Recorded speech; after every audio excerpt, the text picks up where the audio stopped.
इंतजार की घड़ियां खत्म होने वाली हैं। आज शाम 6 बजे नरेंद्र मोदी प्रधानमंत्री पद की शपथ ले लेंगे।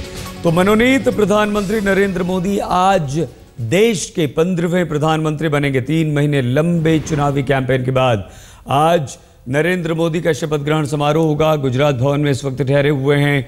कुछ ही देर में निकलेंगे, राजघाट जाएंगे, महात्मा गांधी को श्रद्धा सुमन अर्पित करेंगे और राष्ट्रपति भवन में तमाम तैयारियां शाम की पूरी कर ली गई हैं। तो आइए इस वक्त हम आपको सीधे लिए चलते हैं गुजरात भवन। ऋचा रावत हमारी संवाददाता वहां पर मौजूद हैं। ऋचा, 7:30 बजे नरेंद्र मोदी को पहुंचना था राजघाट, क्यों देर हो रही है? क्या अंदर से जानकारी मिल रही है? कब निकलने वाले हैं नरेंद्र मोदी? क्या कुछ हलचल इस वक्त गुजरात भवन में है? ऋचा। जी बिल्कुल सही, 7 बजे का समय यहाँ पर तय किया गया था जब नरेंद्र मोदी को राजघाट के लिए निकलना था। हम आपको इंतजाम दिखाना चाहेंगे। इंतजाम यहाँ पर सारे कर दिए गए हैं, कॉर्डन ऑफ कर दिया गया है, रोड को कहीं से भी गाड़ी यहाँ पर नहीं जा सकती। लेकिन अभी तक अब 7:30 हो चुके हैं, लेकिन फिर भी अभी नरेंद्र मोदी नहीं निकले हैं गुजरात भवन से। नजरें बिल्कुल गुजरात भवन पर सबकी टिकी हुई हैं, क्योंकि अभी तक उनको निकल जाना चाहिए था और राजघाट जो समय था वो 7:30 बजे का दिया गया था कि वहां पर राजघाट पे पहुंचेंगे नरेंद्र मोदी। लेकिन अभी तक यहाँ से नरेंद्र मोदी नहीं निकले हैं। अंदर से अभी तक हमें ऐसी कोई सूचना नहीं मिल पा रही है कि किस वजह से देरी हो रही है, लेकिन 7 बजे का समय था, ये जानकारी हमें मिली है और किसी वजह से देर हो चुकी है, क्योंकि आधा घंटा हो चुका है। अभी तक तो नरेंद्र मोदी को पहुंच जाना चाहिए था। हालांकि सुरक्षा के सारे इंतजाम कर दिए गए हैं, रूट तय हो चुका है, सुरक्षा बल तैनात है, पुलिस तैनात है, ट्रैफिक पुलिस तैनात है, जिससे किसी भी तरह की परेशानी ना हो नरेंद्र मोदी को राजघाट तक पहुंचने में। लेकिन फिर भी अभी तक बहुत आधा घंटा बीत चुका है और नरेंद्र मोदी किस चीज में व्यस्त हैं अभी तक इसकी जानकारी नहीं मिल पा रही है, लेकिन उन्हें पहुंच जाना चाहिए था इस समय तक। सही, बिल्कुल, कोई बात नहीं ऋचा, आप वहां पर मौजूद हैं, हम भी इंतजार कर रहे हैं और दोबारा आपके पास आएंगे जैसे ही कोई भी हलचल होती है, जैसे ही नरेंद्र मोदी वहां से निकलते हैं। लेकिन आज नरेंद्र मोदी के इस शपथ ग्रहण समारोह में शामिल होने के लिए सार्क देशों के राष्ट्राध्यक्ष भी पहुंच रहे हैं और पाकिस्तानी प्रधानमंत्री नवाज शरीफ हालांकि 11:15 बजे पहुंचेंगे। सबसे ज़्यादा इंतज़ार और सबसे ज़्यादा निगाहें हैं तो नवाज शरीफ के आगमन की। लेकिन और कितने बजे कौन पहुंच रहा है और इन सार्क देशों के राष्ट्राध्यक्षों के पहुंचने का मतलब बालकृष्ण क्या है? क्या जानकारी है? कौन सबसे पहले पहुंच रहा है? राजपक्षे के बारे में कहा जा रहा था कि 9, 9:30 बजे वो आ जाएंगे। और कितना महत्वपूर्ण है सार्क देशों के इन सभी नेताओं का मोदी के शपथ ग्रहण में शामिल होना? बालकृष्ण। सही, 9:30 बजे से आने का सिलसिला शुरू हो जाएगा। जैसा कि आपको पता है कि मोदी के शपथ ग्रहण समारोह के लिए 8 देशों को निमंत्रण भेजा गया था और सभी 8 देशों के राष्ट्राध्यक्ष या उनके प्रतिनिधियों ने कंफर्म कर दिया है कि वो यहाँ पर पहुँच रहे हैं। 2 लोग कल आ चुके हैं, बांग्लादेश के स्पीकर कल आ चुके हैं और उसके बाद आज 6 लोगों को यहाँ पर आना है, जिसमें सबसे पहले 9:30 बजे से आने का सिलसिला शुरू हो जाएगा। मालदीव के जो प्रधानमंत्री है वो सबसे पहले यहाँ पर पहुँचेंगे और 2 बजे तक ये सिलसिला चलता रहेगा। थोड़ी देर में 10 बजे जो श्रीलंका के राष्ट्रपति हैं महिंदा राजपक्ष वो पहुँचेंगे और उसके बाद नवाज शरीफ यहाँ पर पहुँचेंगे। और नवाज शरीफ पर ही जैसा कि हमने पहले कहा था कि सबसे ज़्यादा लोगों की निगाह लगी हुई है, नवाज शरीफ को यहाँ पर 11:15 बजे पहुँचना है। बालकृष्ण, आप बने रहिए हमारे साथ, हम दोबारा आपके पास आएंगे जैसे ही वहां पर मेहमानों के आने का सिलसिला शुरू होता है। लेकिन शपथ ग्रहण की तो तमाम तैयारियां पूरी हो चुकी हैं। जो अब सबसे ज़्यादा निगाहें टिकी हुई हैं वो ये कि नरेंद्र मोदी का मंत्रिमंडल कैसा होगा। हालांकि नरेंद्र मोदी ने कल ये कह दिया है कि हमारा जो मंत्रिमंडल होगा वो काफ़ी छोटा होगा, लेकिन ज़्यादा गवर्नेंस, यानी कि हम काम ज़्यादा करेंगे। आइए हम आपको बताएं संभावित मंत्रिमंडल क्या होगा, कौन कौन से नेता हैं जो मंत्री बन सकते हैं। बहुत छोटा ये होगा, कुल मिलाकर 50 से कम मंत्री होंगे, राज्य मंत्री ज़्यादा होंगे, कैबिनेट मंत्री कम होंगे। सबसे पहले शुरुआत अगर सिपा सालारों में करें तो बीजेपी के अध्यक्ष राजनाथ सिंह नरेंद्र मोदी के मंत्रिमंडल में शामिल होने जा रहे हैं और नरेंद्र मोदी के साथ साथ राजनाथ ने बीजेपी की इस जीत में 272 का जो आंकड़ा पार किया है, 282 तक पहुंचे हैं, एक महत्वपूर्ण उन्होंने भूमिका अदा की है।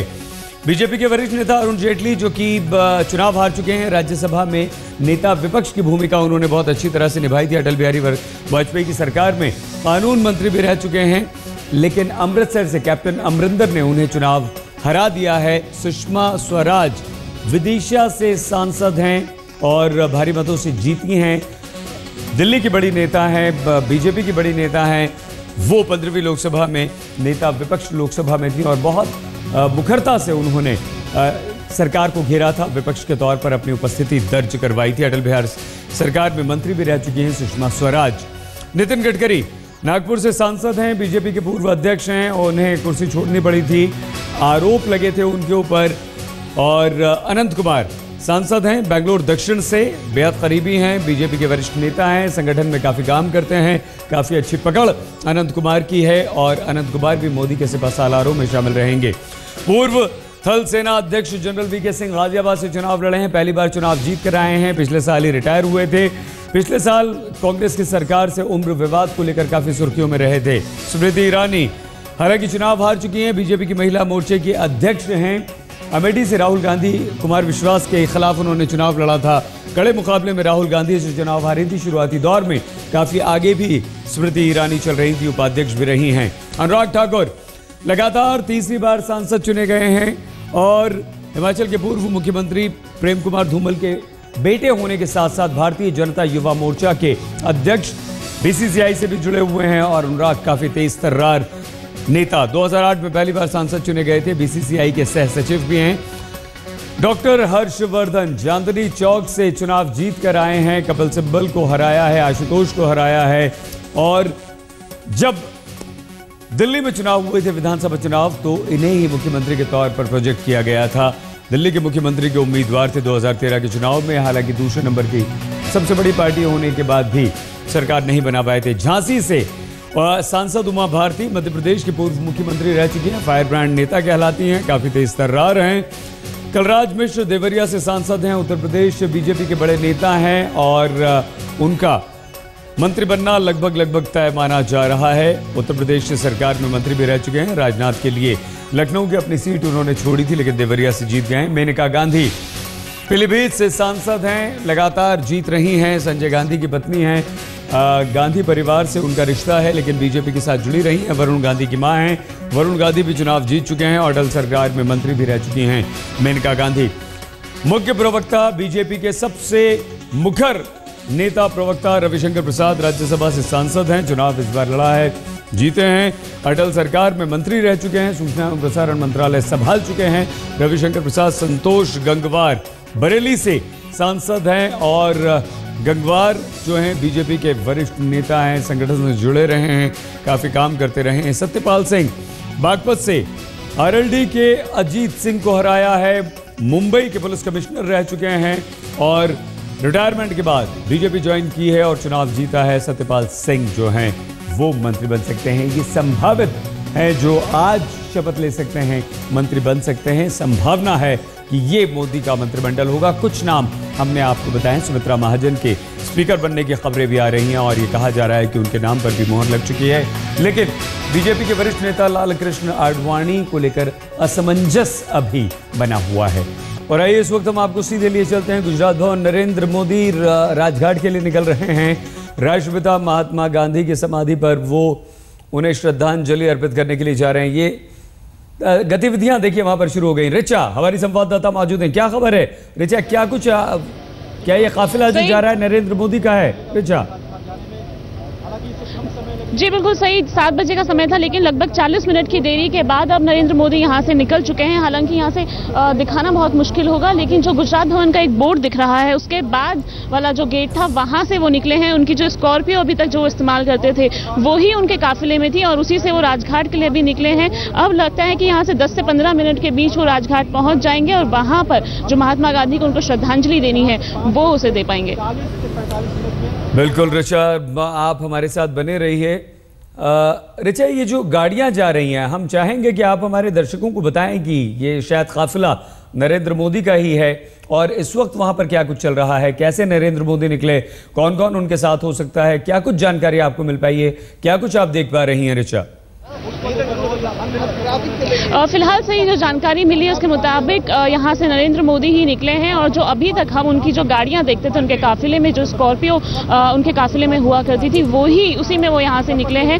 हालांकि उनको एसपीजी की सिक्योरिटी कल ही मिल गई थी, तो जो एसपीजी के सुरक्षाकर्मी हैं वो उनके साथ होंगे और जो यहाँ से अब जो अभी तक जो बंदोबस्त किया गया था सुरक्षा का, वो यहाँ से निकल गया है। कुछ यहाँ पर अभी हम आपको दिखाना चाहेंगे, कुछ कमांडोज भी यहाँ से निकल रहे हैं पीछे पीछे और बाकी गाड़ियाँ भी जा रही हैं, यानी कि जो अब यहाँ से जाने का जो उनका सिलसिला था वो शुरू हो चुका है। साथ में कुछ लोग पीछे से भी यहाँ से जा रहे हैं। अभी हालांकि जानकारी नहीं मिल पाई है कि कौन वो लोग हैं जो इस समय गाड़ी में बैठे हुए हैं, लेकिन यहाँ से जो इंतजार था कि नरेंद्र मोदी यहाँ से निकले, राजघाट पहुंचे और श्रद्धांजलि दें, 7:30 बजे का समय तय किया गया था, तो 10 मिनट की देरी यहाँ पर कम से कम कार्यक्रम में हुई है और 40 मिनट पहले उनको यहाँ से निकल जाना चाहिए था, लेकिन अभी वो यहाँ से निकले हैं और जो उनका पूरा काफिला है वो यहाँ से निकल चुका है। सुरक्षा के जो यहाँ पर उन्होंने अभी तक कॉर्डन ऑफ किया हुआ था एरिया को, अब पुलिस ने उसे हटा दिया है क्योंकि थोड़ी देर के लिए कम से कम उसको रिलैक्स कर दिया जाएगा। उसके बाद जब नरेंद्र मोदी दोबारा यहाँ पहुंचेंगे तो शायद फिर से हमें वही सुरक्षा के इंतजाम देखने को मिलेंगे। बिल्कुल ऋचा आप हमारे साथ बने रहिए। लेकिन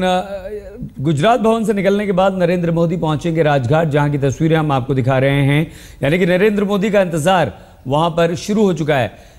तो नरेंद्र मोदी आज शाम 6 बजे प्रधानमंत्री पद की शपथ लेंगे। नरेंद्र मोदी इस वक्त गुजरात भवन से निकल चुके हैं राजघाट, जहां पर राजघाट पर महात्मा गांधी को वो श्रद्धा सुमन अर्पित करेंगे और उसके बाद नरेंद्र मोदी वापस गुजरात भवन लौट आएंगे। सारी तैयारियां पूरी हो चुकी हैं, कैबिनेट का खाका तैयार हो चुका है, ये तय हो चुका है कि कौन कौन मंत्री बनेंगे। ये तस्वीरें हम आपको सीधी दिखा रहे हैं राजघाट की, जहां पर इंतजार हो रहा है। एसपीजी के जवान वहां पर तैनात हैं, सुरक्षा व्यवस्था काफ़ी कड़ी है। नरेंद्र मोदी पहुंचने वाले हैं शपथ ग्रहण से पहले, हालांकि शपथ शाम को लेंगे 6 बजे, लेकिन नरेंद्र मोदी सुबह सुबह जाना चाहते हैं राष्ट्रपिता महात्मा गांधी की समाधि पर, वहां जाएंगे, श्रद्धा सुमन अर्पित करेंगे, महात्मा गांधी को श्रद्धांजलि अर्पित करेंगे और उसके बाद शाम को शपथ लेंगे। ये पहला मौका है जब दक्षेश देशों यानी कि सार्क देशों के सारे शासनाध्यक्ष भी कार्यक्रम में शामिल हो रहे हैं और ये पहला मौका है जब सभी सांसदों को न्योता भेजा गया है। लोकसभा राज्यसभा दोनों के जितने भी सांसद हैं उन सभी सांसदों को न्योता भेजा गया है। सभी राज्यों के राज्यपाल, मुख्यमंत्री, राजनयिक, दूतावास के लोग, संवैधानिक प्रमुख कार्यक्रम में शामिल होंगे। 350 पत्रकार भी शामिल होंगे। नरेंद्र मोदी का इंतजार है। जैसे ही नरेंद्र मोदी पहुंचते हैं, कुछ ही देर में नरेंद्र मोदी पहुंचने वाले हैं राजघाट, क्योंकि वो गुजरात भवन से निकल चुके हैं और 10 से 15 मिनट की दूरी गुजरात भवन से राजघाट के बीच की है। सुबह का वक्त है, बस पहुंचने वाले हैं। जैसे ही नरेंद्र मोदी पहुंचेंगे हम आपको सीधे राजघाट लिए चलेंगे। तो तमाम तैयारियां पूरी हो चुकी हैं। नरेंद्र मोदी के शपथ ग्रहण के लिए दिल्ली में अभूतपूर्व सुरक्षा इंतजाम किए गए हैं। सुरक्षा एजेंसियों ने दिल्ली की सुरक्षा के लिए बेहद कड़े इंतजाम किए हैं और जो सुरक्षा है नरेंद्र मोदी की वो 5 चरणों की सुरक्षा है, यानी कि 5 लेयर सिक्योरिटी का इंतजाम किया गया है। दिल्ली में मानव रहित विमानों की उड़ानें कल से ही बंद कर दी गई हैं। 27 मई तक दिल्ली में धारा 144 भी लागू कर दी गई है। चप्पे चप्पे पर पुलिसकर्मी।